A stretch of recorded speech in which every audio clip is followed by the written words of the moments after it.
আপনারা দেখছেন যে এই প্রশাসনের উচ্চপদস্থ কর্মকর্তাদের একটি গাড়ির বহর আমরা দেখতে পাচ্ছি। সেই গাড়ির বহরটি সচিবালয় এলাকায় এসেছে। সচিবালয় এলাকায় দেখতে পাচ্ছি, আপনারা দেখছেন। তো আসলে সাধারণ শিক্ষার্থীদের সঙ্গে আনসার সদস্যদের যে সংঘর্ষ, সেই সাধারণ শিক্ষার্থীদের যে আপনারা দেখতে পাচ্ছেন যে সাধারণ শিক্ষার্থীদের যে ক্ষোভ, সাধারণ শিক্ষার্থীদের যে আসলে প্রতিবাদের যে ভাষা, তারা আসলে নানা স্লোগানে আসলে তাদের সেই প্রতিবাদকে তারা আসলে প্রকাশ করার চেষ্টা করেছে আমরা দেখতে পেয়েছি। আপনাদের দেখানোর চেষ্টা করছি, এতক্ষণ কোনো আইন শৃঙ্খলা বাহিনী কিংবা সরকারের আসলে ঊর্ধ্বতন দপ্তরের কোনো কর্তা ব্যক্তিরা এই ঘটনাস্থলে ইতিমধ্যে এসেছে বলে আসলে আমরা একটি গাড়ি বহর দেখে প্রাথমিকভাবে ধারণা করছি। আপনারা দেখছেন, এবং এই সাধারণ শিক্ষার্থীদের মধ্যেও আসলে অনেক শিক্ষার্থীরা রয়েছেন যারা আসলে এই এখানকার শৃঙ্খলা পরিস্থিতি এবং শিক্ষার্থীদের যে শৃঙ্খলা নিয়ন্ত্রণের জন্য আসলে শিক্ষার্থীদেরও ছাত্র প্রতিনিধি রয়েছে, তাদেরকেও আমরা এখানে কাজ করতে দেখেছি। আপনারা দেখছেন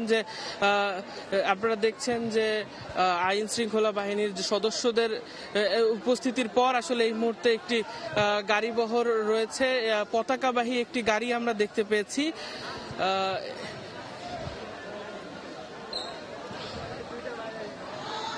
আপনারা দেখছেন শিক্ষার্থীরা আবারও স্লোগান দিচ্ছেন, এবং ছাদের উপর আমরা সচিবালয়ের যে ভবন রয়েছে সেই ভবনের উপরেও বেশ কয়েকজন শিক্ষার্থীকে আমরা দেখতে পাচ্ছি।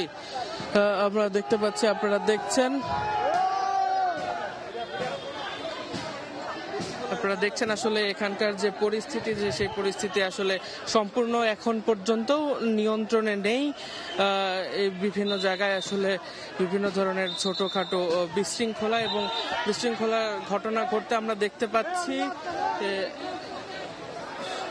আপনারা দেখছেন এই মুহূর্তে একটি বিশৃঙ্খলার সৃষ্টি হওয়ার মুখে আসলে বাংলাদেশ সেনাবাহিনীর যে সেনা সদস্যরা যারা রয়েছেন, তারা সেই ঘটনাটি সেই ঘটনাটি আসলে প্রোটেস্ট করার চেষ্টা করছেন। আমরা এই মুহূর্তে আসলে সেনাবাহিনীর সদস্যরা সেই বিশৃঙ্খলা নিয়ন্ত্রণে নিয়ে তারা আসলে সাধারণ শিক্ষার্থীদেরকে সেই জায়গাটি থেকে সরিয়ে দিয়েছেন।